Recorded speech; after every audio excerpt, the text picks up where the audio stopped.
नमस्कार, सालू Dubey official channel पर आप सभी का बहुत बहुत स्वागत है। आज हम बात करेंगे धन के दाता शुक्रदेव के बारे में। जी हाँ, 1 अगस्त से शुक्र कन्या राशि में होंगे नीच के। मकर राशि कष्ट पीड़ाओं से मिलेगी मुक्ति, लाभ ही लाभ। क्या है यह चर्चा? किस प्रकार से शुक्र कन्या राशि में प्रवेश करके आप मकर राशि के जातकों के जीवन पर प्रभाव देने वाले हैं? इस दौरान आपको किन क्षेत्रों में लाभ होगा, किन क्षेत्रों में क्या क्या सावधानी बरतनी चाहिए, आज इसी पर हम चर्चा करेंगे। ऐसे में जितने भी मकर राशि के जातक और जातिका हैं वह वीडियो को बिल्कुल भी स्किप ना करें, वीडियो को फुल वॉच जरूर रूप से करें। तो चलिए आज की चर्चा को हम शुरू करते हैं। शुक्र जो कि धन के दाता माने जाते हैं, शुक्र जो कि धन के कारक ग्रह माने जाते हैं। शुक्र एक ऐसे ग्रह हैं जो हमारे जीवन में महत्वपूर्ण परिवर्तन करते हैं। शुक्र जो कि हमारी लव लाइफ को बेहतर बनाने का कार्य करते हैं।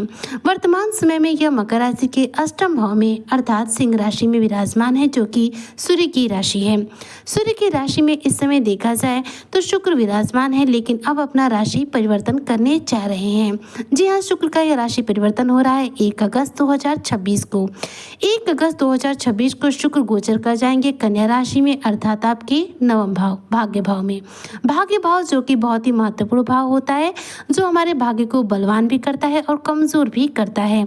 ऐसे में शुक्र का आपके भाग्य भाव में जाने से आपके भाग्य पर इस दौरान क्या प्रभाव होगा? तो देखिए, करियर के लिहाज से यदि मैं बात करती हूँ तो ध्यान दीजिएगा, शुक्र एक अद्भुत ग्रह है जो हमारे जीवन में धन देते हैं और लव लाइफ को बेहतर बनाते हैं। शुक्र हमें सौभाग्य देते हैं, शुक्र हमें भौतिक सुख देते हैं। साथ ही साथ देखा जाए तो शुक्र ऐसे ग्रह हैं जो आपके जीवन में आ रही ऐसी परेशानियां जो आर्थिक तौर पर होती हैं उन्हें दूर करते हैं, क्योंकि शुक्र ही आर्थिक स्थिति को मजबूत करते हैं। तो भाग्य का यहाँ पर देखा जाए तो आपको पूरा समर्थन मिलने वाला है, क्योंकि शुक्र जब भाग्य भाव में जाएंगे तो भाग्य में आ रही जो रुकावटें हैं वह कम होंगी। इस दौरान रुके अटके कार्य आपके पूरे होंगे। भाग्य भाव में शुक्र का ये गोचर धर्म कर्म के प्रति आपकी रुचि को बढ़ाएगा। इस दौरान यात्रा के भी प्रबल योग है। यह यात्रा विशेष तौर पर धार्मिक तौर पर हो सकती है, मंदिर वगैरह को लेकर के हो सकती है। नवम भाव जो होता है यह भाग्य भाव कहलाता है। भाग्य भाव में शुक्र जा रहे हैं और यहाँ पर देखा जाए तो ये नीच के हो जाएंगे, क्योंकि शुक्र के लिए कन्या राशि जो होती है वह नीच की राशि होती है। तो नीच राशि में देखा जाए तो ये शुक्र का गोचर है, लेकिन अच्छी बात यह है कि अब शुक्र को केतु से मुक्ति मिली, क्योंकि अब तक ये अष्टम भाव में जब तक विराजमान थे तब तक देखा जाए तो इनके साथ थे विराजमान जो केतु हैं वह कहीं ना कहीं इनको अपने माया जाल में पकड़े हुए थे। तो शुक्र क्या है कि केतु के साथ प्रभाव दे रहे थे, लेकिन अब शुक्र स्वयं अपना प्रभाव दे पाएंगे। लेकिन कन्या राशि इनके लिए नीच की राशि रहेगी, जिसकी वजह से बहुत ज्यादा तो प्रभाव नहीं देंगे, लेकिन प्रभाव जो भी मिलेगा वो आपके लाभकारी ही रहेगा। नवम भाव भाग्य भाव में कन्या राशि में शुक्र का यह गोचर देखा जाए तो आर्थिक स्थिति को बेहतर बनाएगा। इस दौरान कार्य क्षेत्र में भाग्य का साथ भी मिलेगा, कार्य क्षेत्र में मान सम्मान भी मिलेगा। इस दौरान तरक्की के नए अवसरों की प्राप्ति भी होगी। साथ ही देखा जाए तो धार्मिक यात्रा के योग भी बनेंगे। परिवार के लोगों के साथ संबंध मजबूत होंगे, प्रियजनों का पूरा सहयोग मिलेगा। जीवन सकारात्मक दिशा में एक बार फिर से चल पड़ेगी। जितने भी मकर राशि के जातक हैं, शुक्रदेव देखा जाए तो आपके लिए आपके सुख भाव के स्वामी हैं। जी हाँ, मेष राशि के स्वामी बनते हैं शुक्रदेव। इसके साथ ही देखा जाए तो यह आपके दशम भाव यानी कि तुला राशि के स्वामी बनते हैं। तुला राशि और यानी कि दशम भाव और इधर आपका चतुर्थ भाव, इन 2 भावों के शुक्र मालिक होते हैं। शुक्र जो कि भौतिक सुखों के स्वामी हैं वह इस समय विराजमान हो रहे हैं आपके नवम भाव भाग्य भाव में। ऐसे में देखा जाए तो विशेष तौर पर रुके अटके कार्यों में जो गति है वह तीव्रता से आएगी। नौकरी पेशा लोग की नौकरी में इस दौरान प्रमोशन के योग बनेंगे। यदि आप नौकरी में प्रमोशन के अवसरों की प्राप्ति करना चाहते हैं तो यहाँ पर शानदार अवसर मिलेगा। नौकरी में प्रमोशन हो सकता है, नौकरी में कुछ नई जिम्मेदारियां बढ़ सकती हैं। व्यापार को लेकर आपके जीवन में यह समय काफी सकारात्मक होगा, जो व्यवसायी आपकी योजनाओं को सफलता देगा। इस दौरान व्यापार को लेकर के आपके जीवन में महत्वपूर्ण परिवर्तन करने के लिए समय उपयुक्त रहेगा। साथ ही साथ देखा जाए तो जो भी मकर राशि के जातक, अगर आप किसी भी प्रकार से शुक्र से संबंधित क्षेत्रों से जुड़कर कार्य करते हैं, जैसे कि मान लीजिए आपका ये रोजगार जो है वह एक ऐसे क्षेत्र से जो सौंदर्य से जुड़ा है, जैसे कि ब्यूटी प्रोडक्ट्स का बिजनेस व्यापार हो, कॉस्मेटिक का बिजनेस व्यापार व्यापार हो, आपका आभूषण विक्रेता का आपका व्यापार हो, आप कपड़ों के विक्रेता हो, सलून हो, आपका सिलाई सेंटर हो या फिर बुटीक हो, तो ये सब क्षेत्र क्या है, शुक्र के अंतर्गत आते हैं।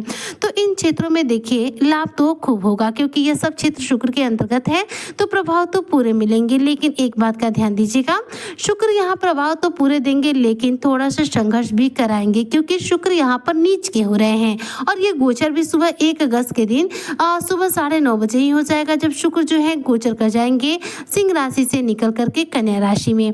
तो यहाँ पर जो शुक्र की स्थिति हो जाएगी नीच की होगी। नीच होने की वजह से इनके प्रभाव प्राप्त करने में आपको थोड़ा सा स्ट्रगल फेस करना पड़ सकता है। हालांकि देखा जाए तो धन की स्थिति के लिहाज से शुक्र का यह गोचर किसी भी रूप में निगेटिव प्रभाव नहीं दे रहा है। नवम भाव भाग्य भाव के अलावा धर्म का भाव होता है, इसलिए धार्मिक कार्यक्रमों में इस दौरान आप बढ़ चढ़कर हिस्सा लेंगे। धर्म कर्म के प्रति रुचि बढ़ेगी। धार्मिक यात्रा के भी योग बनते हुए दिखाई दे रहे हैं। इस दौरान देखा जाए तो मकर राशि के जो जातक है इनका पूजा पाठ में काफी मन लगेगा। दान पुण्य के प्रति आपका मन अग्रसर होगा। धार्मिक यात्राओं के योग रहेंगे और इस दौरान आपकी आर्थिक स्थिति बेहतर बन पाएगी। मकर राशि के जितने भी जातक हैं, अगर जीवन में आर्थिक स्थिति को लेकर के किसी भी प्रकार के कष्ट और पीड़ा का सामना करना पड़ रहा है, तो देखा जाए तो कष्ट पीड़ाओं से यहाँ पर जो शुक्रदेव हैं वो आपको मुक्ति दिलाएंगे। कष्ट पीड़ाओं से राहत मिलेगी। लाभ ही लाभ होगा, आपको धन लाभ बहुत सारा होगा, लेकिन संघर्ष के बाद होगा, क्योंकि नीच होने की वजह से शुक्र के जो प्रभाव हैं थोड़े धीमी गति से मिलेंगे, थोड़ा सा संघर्ष करा के मिलेंगे, लेकिन मिलेंगे जरूर। इसलिए 1 अगस्त से जो शुक्र का यह कन्या राशि में गोचर है, यह देखा जाए तो मकर राशि के जातकों के लिए सकारात्मक प्रभाव दे रहा है, नकारात्मक प्रभाव नहीं है। बस आपको स्ट्रगल थोड़ा सा करना पड़ेगा, इसलिए धैर्य रख करके किसी भी विपरीत परिस्थिति का सामना करें, आपको सफलता मिलेगी। यहाँ पर आपको बिल्कुल भी हताश या निराश नहीं होना। वैसे में आपको क्या करना चाहिए, तो शुक्र ग्रह को बलवान करना बहुत ज्यादा जरूरी है। शुक्र को बलवान करेंगे तो शुक्र से संबंधित सिर्फ लाभ प्राप्त करेंगे, शुक्र से संबंधित किसी भी प्रकार का नेगेटिव प्रभाव प्राप्त नहीं करेंगे। तो शुक्र को कुंडली में यदि बलवान करना है तो आपको रोजाना माता लक्ष्मी को गुलाब के फूल अर्पित करने चाहिए। नहाने के पानी में आपको 1 चम्मच दही डालकर स्नान करना चाहिए। रोजाना आपको अपने शरीर पर इत्र का प्रयोग करना चाहिए, क्योंकि शुक्र जो ग्रह होते हैं ये माता लक्ष्मी के कारक ग्रह होते हैं। शुक्र देखा जाए तो सभी प्लेनेट में, सभी ग्रहों में एक ऐसे ग्रह हैं जो सबसे ज्यादा चमकीले होते हैं, इन्हें चमक बहुत पसंद होती है। तो इसलिए जितने भी मकर राशि के जातक हैं वह शुक्र से संबंधित या तो चीजों का दान करें या फिर शुक्र से संबंधित चीजें अपने ऊपर इस्तेमाल करना शुरू कर दे। जैसे कि मान लीजिए शुक्र का प्रिय चीज है दही, सफेद होता है, तो दही से स्नान कीजिए। कहने का तात्पर्य है नहाने के पानी में मात्र 1 चम्मच दही डालकर स्नान कीजिए, शुक्र बलवान होना शुरू हो जाएगा। ऐसा आपको लगातार 43 डेज यानी कि 43 दिन करना है, तभी जाके प्रभाव मिलेंगे। इसके बाद शुक्र को बलवान करने के लिए आपको रोजाना अपने शरीर पर इत्र लगाना है।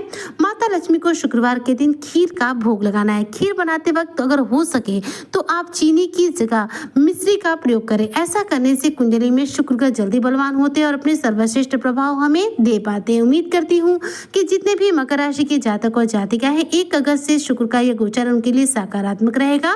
शुक्र नीच राशि में गोचर करके भी आपके जीवन के कष्ट पुड़ाव को दूर करेंगे और आपको लाभ के शानदार अवसरों की प्राप्ति कराएंगे। इसी कामना के साथ मैं आज की वीडियो को यहीं पर करती हूँ समाप्त। मिलती हूँ नेक्स्ट वीडियो में, तब तक के लिए जय हिंद, जय भारत, जय श्री हरि।